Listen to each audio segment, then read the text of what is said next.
Bueno, por último, ya con el tiempo justo, la conferencia del doctor Marcelo Nayar, miembro de la Asociación Argentina de Cirugía y director médico del Hospital Oñatibia de la ciudad de Salta. Va a hablar sobre actualización en la cirugía de tiroides. Bueno, buenas tardes. Antes que nada quería agradecer a la Fundación OSDE, en nombre de la Sociedad de Cirugía de Salta, la posibilidad de haber escuchado los 3 relatos que fueron de un nivel académico altísimo. Gracias Roberto, gracias Luis, y mi saludo por teleconferencia a Gustavo, que ya tuvo que partir de nuevo a Buenos Aires. En la actualización de la cirugía tiroidea, ya metiéndonos un poco en el tema, hay 2 aspectos a hablar. Uno, los técnicos de la cirugía en sí, y otro, los aspectos estratégicos.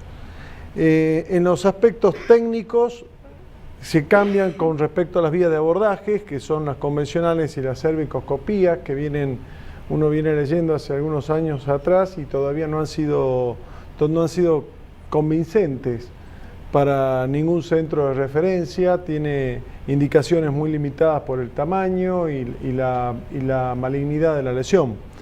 Las técnicas mini-invasivas sí, que son las resecciones de los colgajos.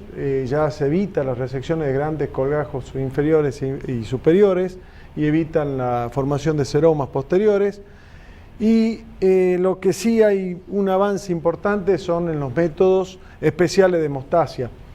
Los agentes bioquirúrgicos y el uso del bisturí armónico, que es por ultrasonido que emite radiaciones, y radiofrecuencia, que es el ligayur, cualquiera de los dos, han demostrado, y últimamente hay muchos trabajos que así lo hacen, menor sangrado intraoperatorio, menor tiempo quirúrgico y se optimiza la hora quirófano.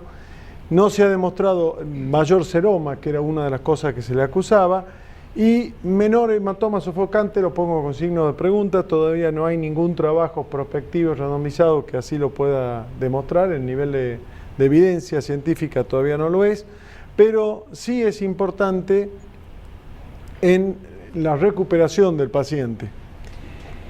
En cuanto a las indicaciones de la cirugía, y ya me voy metiendo en los aspectos estratégicos del manejo quirúrgico de la glándula tiroides, la mayor indicación son pesquisas oncológicas, que es el más frecuente.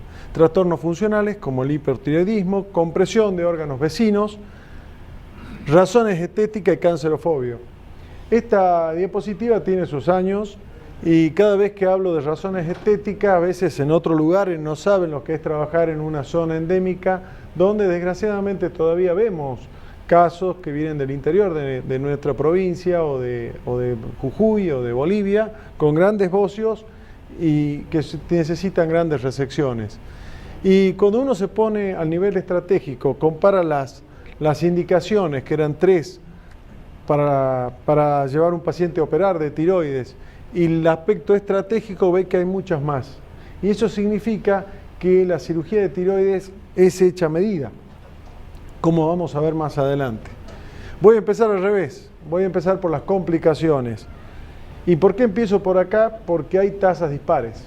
Uno lee las tasas de complicaciones, tanto de hematoma sofocante como de hipoparatiroidismo, y son diferentes cuando son descritas por grandes centros o cuando son descritas por cirujanos ocasionales, cirujanos generales que ocasionalmente operan tiroides. Esas tasas dispares sobre todo se repercuten en el hematoma, que es el gran cuco, le diría, que tiene la cirugía tiroidea para todo cirujano. Con respecto al hematoma, hay grandes avances en cuanto esto fue presentado en la semana quirúrgica en agosto del año pasado, con respecto al nivel de los pacientes que producen hematoma. De 4.140 pacientes detectaron que la mayoría eran en las próximas 2 horas de la cirugía, y los casos que eran más graves, el paciente se encontraba en la sala de recuperación anestésica y no en la sala general. Todos estos trabajos apuntan a que quieren hacer de la cirugía tiroidea sea ambulatoria, y el riesgo de hematoma es en las próximas 2 horas. Entonces dicen que podría ser ambulatoria. También el riesgo de hematoma en otros trabajos, está publicado en marzo de este año. Ya describe pacientes de raza negra, edad mayor de 45 años, enfermedad inflamatoria tiroidea, tiroidectomías parciales, enfermedad renal crónica y trastorno de la coagulación, por supuesto.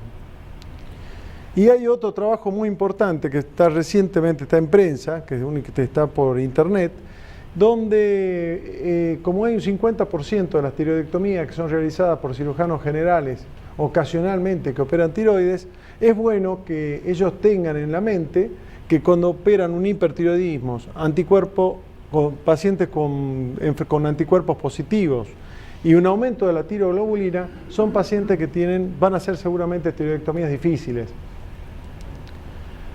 Entrando ya a la primera indicación del hipertiroidismo, de la cirugía en la glándula tiroides, en el hipertiroidismo yo le diría que la cirugía es una alternativa.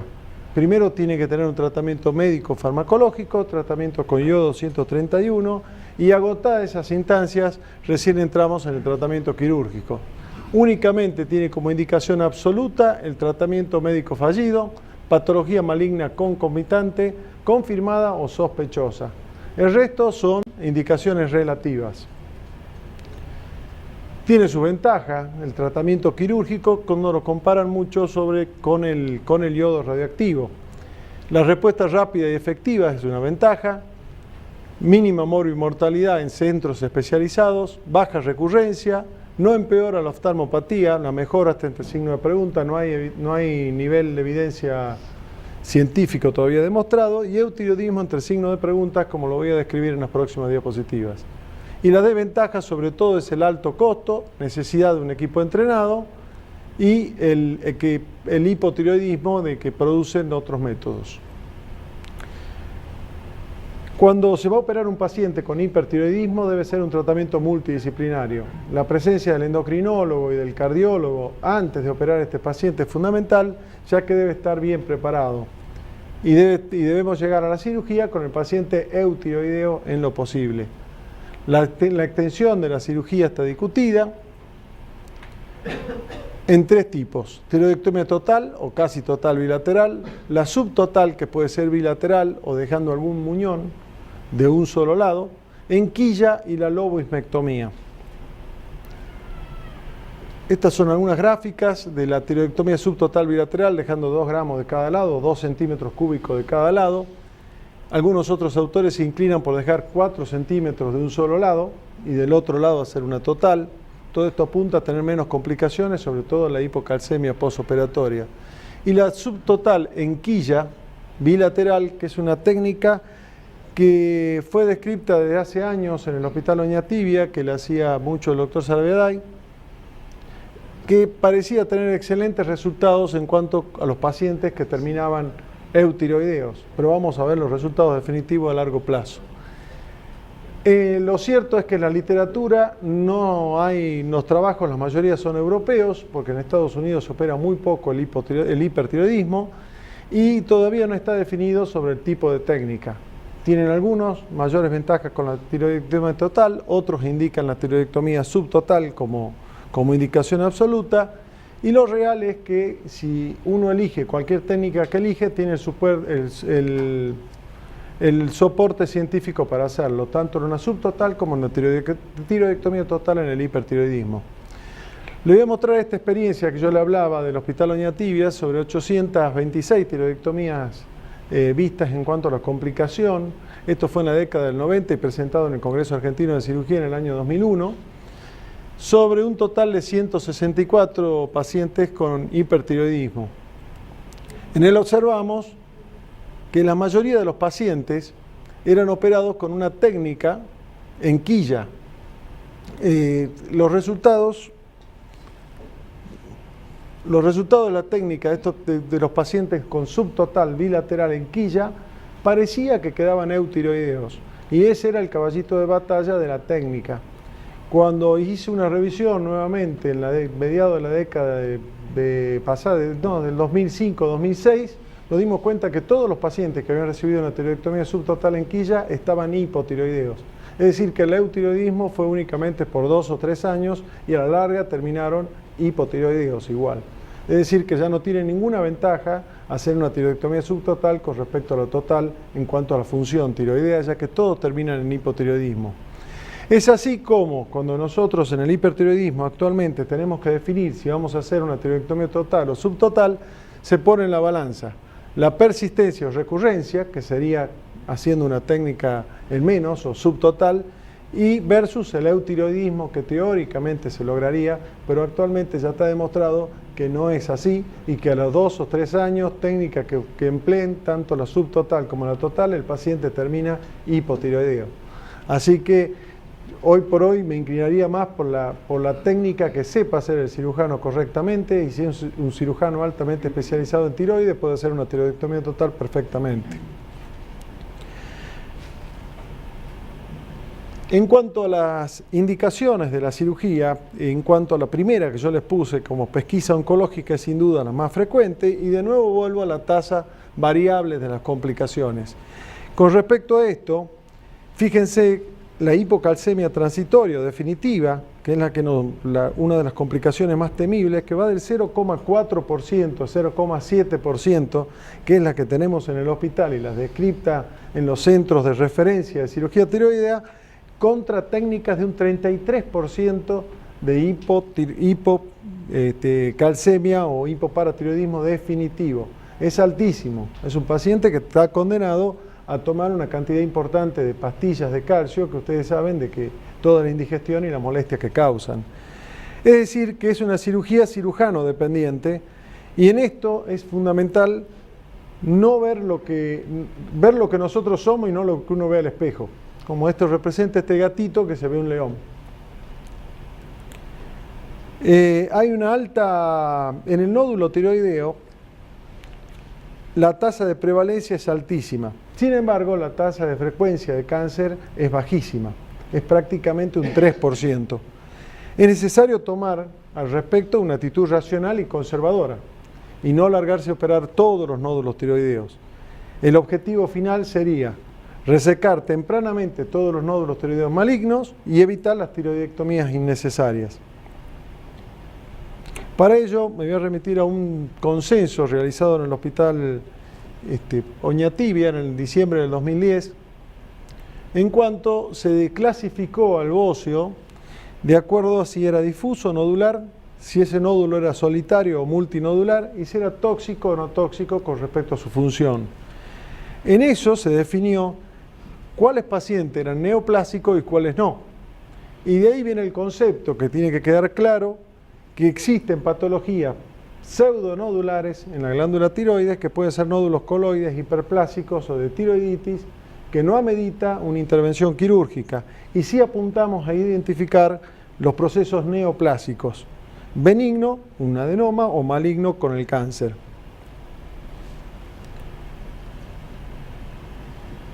La ecografía hace unos años, hace 15 años, se ha llegado para quedarse en todo lo que es detección de nódulos tiroideos. Un tercio de la población, perdón, 2/3 de la población tienen nódulos de tiroides cuando uno apoya un traductor ecográfico en el cuello. Es decir, que en Salta o en toda esta región un 60% tienen nódulos de tiroides.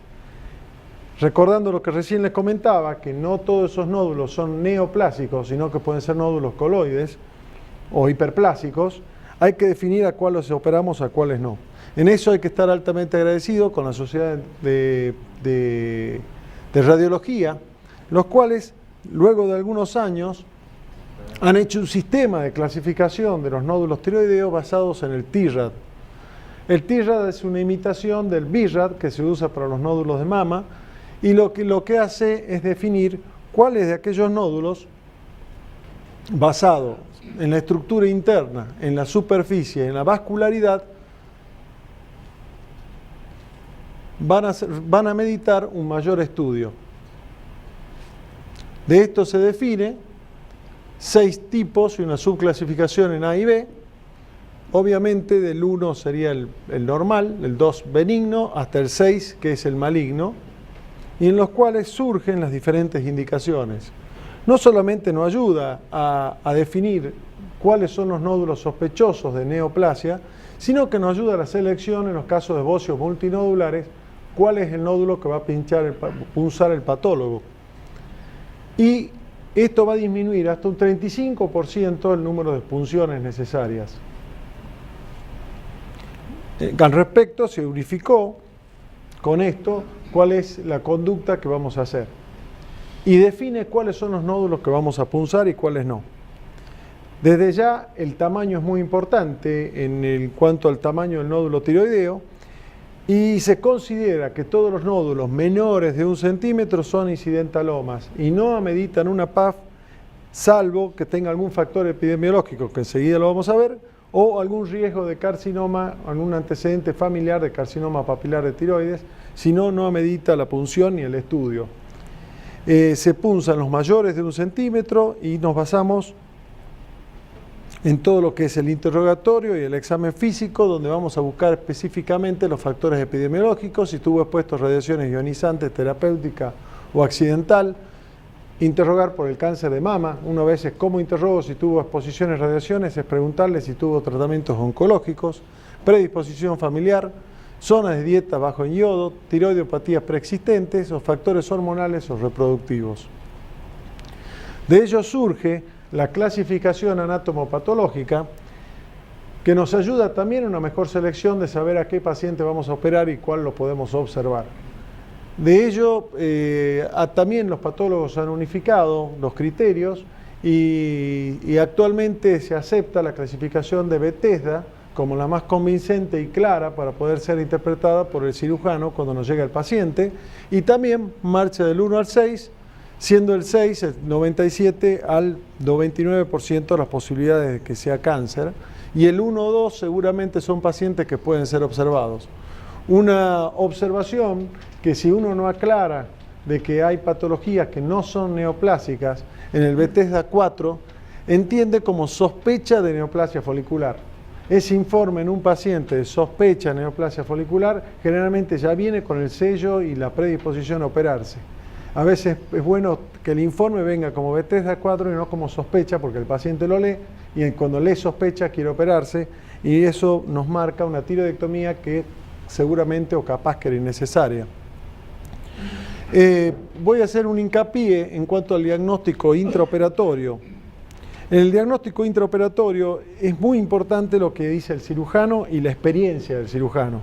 Me voy a basar en un trabajo que hicimos en el Hospital Oñatibia, donde estamos convencidos que en el lugar donde converge el paciente con todos los estudios, tanto la ecografía, la punción, los antecedentes epidemiológicos y demás, es en el quirófano. Y el cirujano es el que se encuentra con el nódulo en la mano y seguramente de acá viene la experiencia que tiene para saber cuál es el paciente que es sospechoso de ser cáncer o no. Nos dimos una sorpresa porque la mayoría de los casos, el 90,7%, hicimos el diagnóstico intraoperatorio viendo la pieza y con todos los antecedentes que les comenté recién.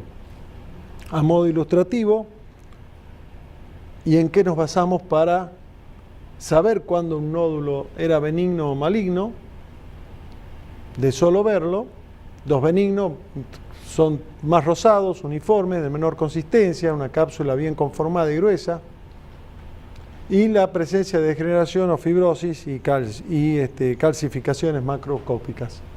En conclusión, el manejo quirúrgico de la neoplasia folicular requiere tener factores de riesgo que todo cirujano que vaya a explorar un paciente que tenga un posible carcinoma de tiroides debe ser conocedor de los factores de riesgo. Para ello es muy importante que se base en las punciones, en la semiología para saber qué cirugía va a hacer y evitar una tiroidectomía total innecesaria. ¿Estoy con tiempo? Estamos sin tiempo.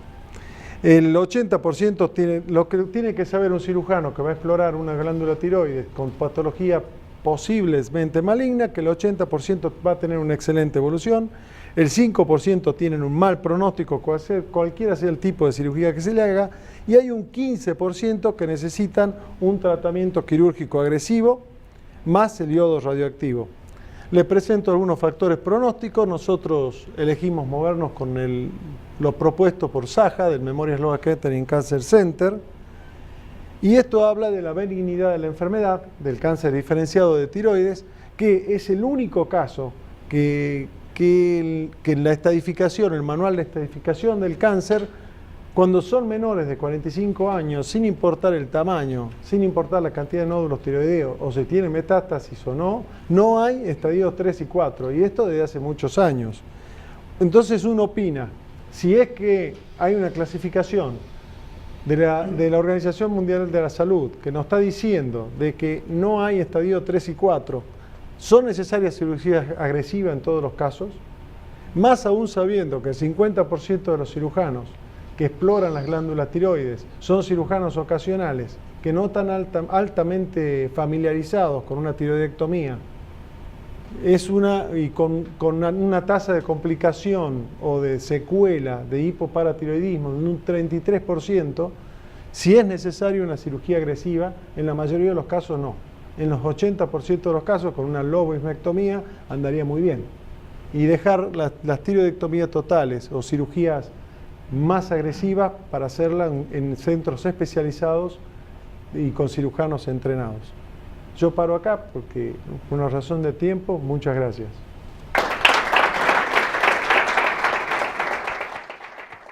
Un poco para cerrar, quiero agradecer la presencia obviamente de todos ustedes, de todas las filiales de los distintos lugares del país que nos acompañaron hoy y que realmente pudieron aprovechar las excelentes disertaciones de los doctores.